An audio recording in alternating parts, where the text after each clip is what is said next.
Duke Finke here. I'm here to talk to you today about the second stage of preparing for job hunting. So you've watched Rob's realistic resume builder and you've learned some valuable skills in watching that video. So what is next? In this video, you'll learn the second stage of what's required for job hunting. This video will teach you all the things that you should have learned in high school for the realistic realism of job hunting, but your teachers failed to teach you that. So being fresh out of high school, you may not know this, but the adult world is pretty complex, and you need, before you even start job hunting, you need something called 100 points of ID. And now in this video, we're going to teach you how to get your ID all in order. So when you start job hunting, it's going to go a lot smoother. So I've compiled a list of all the IDs you'll need. So let's take a look at them. This thing on our list is a birth certificate. And we're talking about a full copy birth certificate, not an extract. Now, the birth certificate looks like this. And now this can be obtained through a place called Births, Deaths and Marriages. It can be applied for online, or you can actually go into the building and apply for it. It costs about $80. Now, when it comes to your points of ID about proving who you are, this is an excellent place to start because it will account for nearly 7% of your ID. Here is the birth, deaths and marriages in my city, the address and the phone number, and you just have to look up what the address and the phone number in your city or town is, and just do a little research to get your full copy birth certificate if you don't already. On our list is a driver's license. Now, most people know what a driver's license is. A lot of young people consider it their right to go get a driver's license just before they finish high school or even after finishing high school. So this is included in the second part of getting your ID organised. This will usually account 40% of points on the 100 scale. So with the birth certificate and the driver's license, you'll automatically be over the 100% mark. Number 3 on our list. Now, maybe you don't want to go and get your car license or you can't get it. So number 3 on the list is what we call a proof of age card. Now, anyone after the age of 18 can get a proof of age card, and you just, in order to obtain this card, it's probably about $80, and you just need to go to your local police station where they will take your photo, and having a proof of age card is also an excellent form of ID to take. Now number 4 on our list is what all Australians are entitled to, and that's a Medicare card.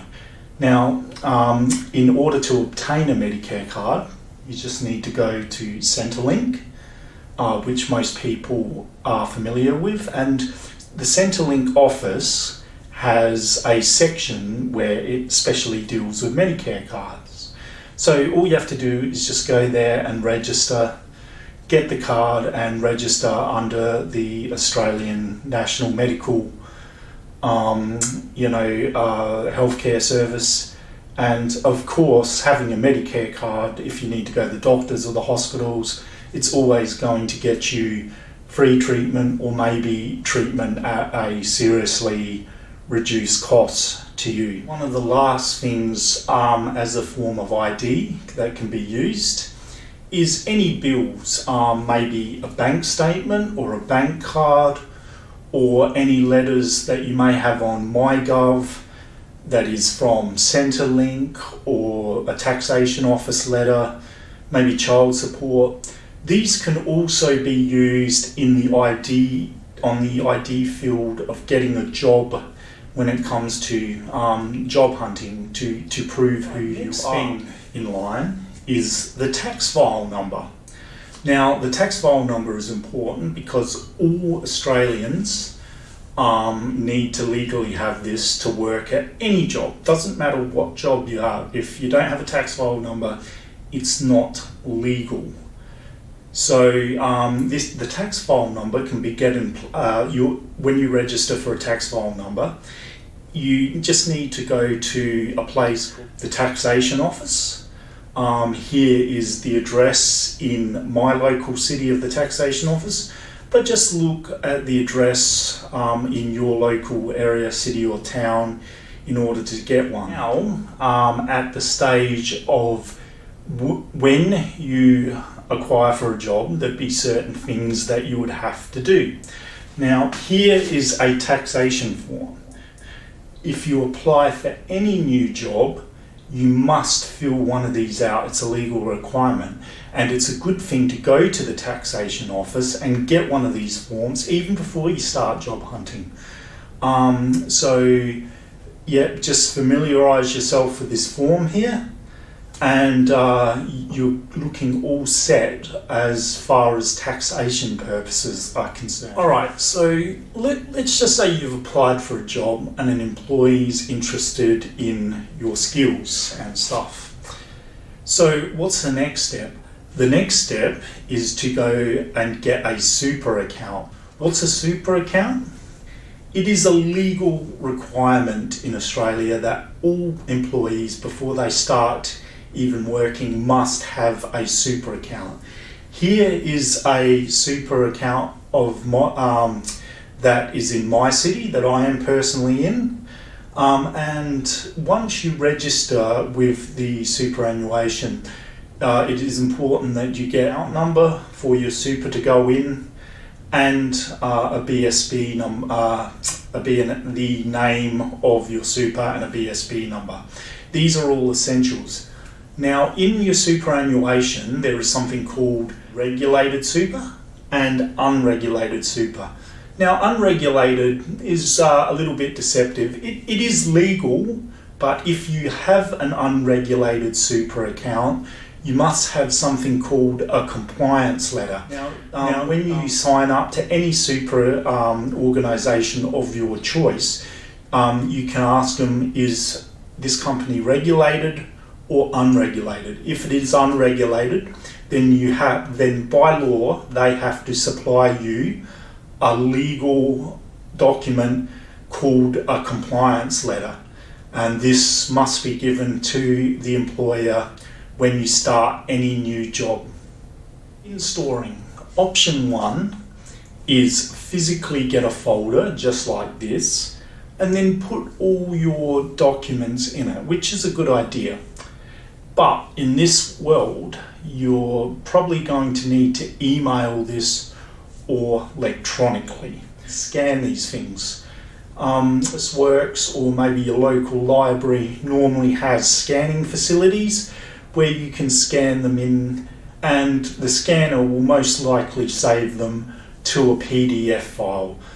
But do not keep them in a PDF file, as it can be a mistake when downloading on an employee portal that they may give you. Formatting is something called snipping tool. Now, any Microsoft or Apple computer can get this tool, and what you do is you just clip around the sides and then save it like this, and then the pictures on your computer, and then save it under a picture. Once that's done, you go into your Hotmail or Gmail account. I prefer Hotmail. It's a little bit more setup, and then you just open a new email that will be blank, and then in the address you just send it to yourself. So, and then here is clips where you can add these pictures in. So if you just go to the little clip up here, then it will allow you to add the pictures in. It will come up browsing on your computer, you press browse, you go into your pictures saved on the computer, and then you save everything from the birth certificate to the Medicare card to driver's license, proof of age card, stuff like that in one email, and then you put all your ID in that one email, and then you send it to yourself. So when you've sent it to yourself, you go up to create a new folder, and you just clearly mark it employee ID. And then it will put it in a new folder, and then it will come down here on your emails, as that's where it will be stored. Now the second part, you then create another email just like you did before.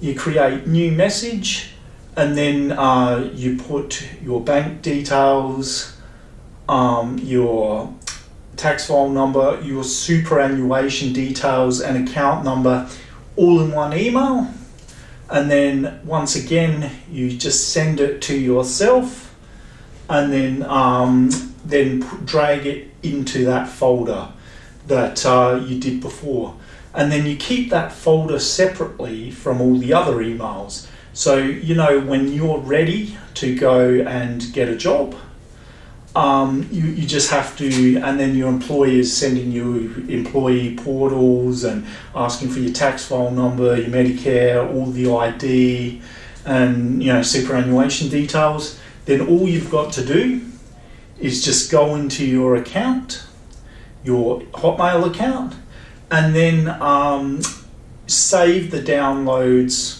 on a B-stick. And then when you go into your portal and you've got to start sending emails and proof and that, then you just plug in your USB stick. When it asks you to upload stuff, you just press browse just like this, and then it will come up with everything all in one spot. I can personally guarantee you I had to learn the hard way in life. Whenever I got a job, I was running around, what's my bank account number, what's my super numbers, and this way I found a lot better way of storing it all in one place, so when you do have that job, it's a lot easier to access, and you don't have to run around trying to find everything or applying for birth certificates or anything like that. So let's go through the list to begin with for the ID. So first we have a full copy of an Australian birth certificate, a driver's license, a Medicare card, a proof of age card, a bank card is preferable, or any letters from the government or bills you may have, or a bank statement from your bank. And all these things will instantly prove that you are an Australian citizen, and it will prove who you are when getting with any new employee.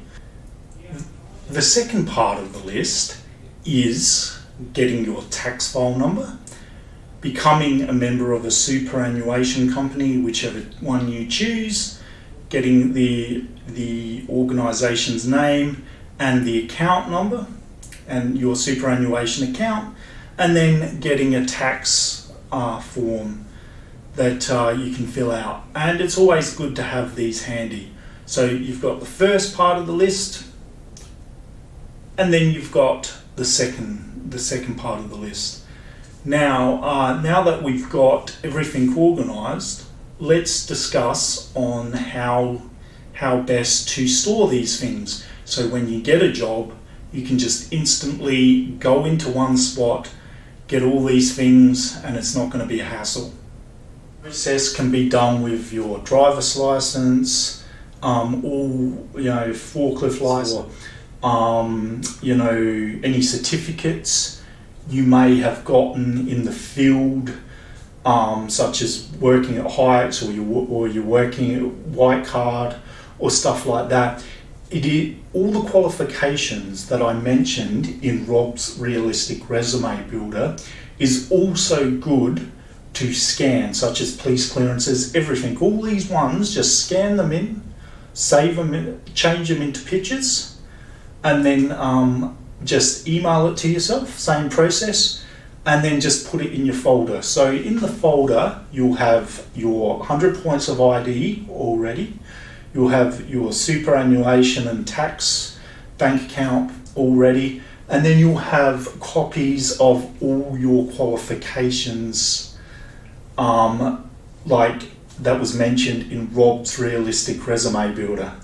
So overall, you're going to end up with 3 emails, and then when you get that job, you just go into these emails, and it's going to be a lot easier when the employer starts asking these questions about your ID, bank account number, super. And these things are important. You want, when you get a new job, you want it to run as smooth as possible. You don't want to run around crazy trying to organise all these things at the last minute. So that's pretty much all on the list we have today when it comes to the second part of job hunting. So if you guys can think of anything else that you may need in preparation before you even start job hunting, please let me know if I've missed anything on this video. This is Deep Thinky here, trying to offer solutions and steps to make sure that the things that I've had problems with in my life, people don't have those problems. So if you like this video or you found it helpful, press the like button, press the subscribe button if you want, and I'm Deep Thinky, and I'll see you in the next video next time. Alright, bye.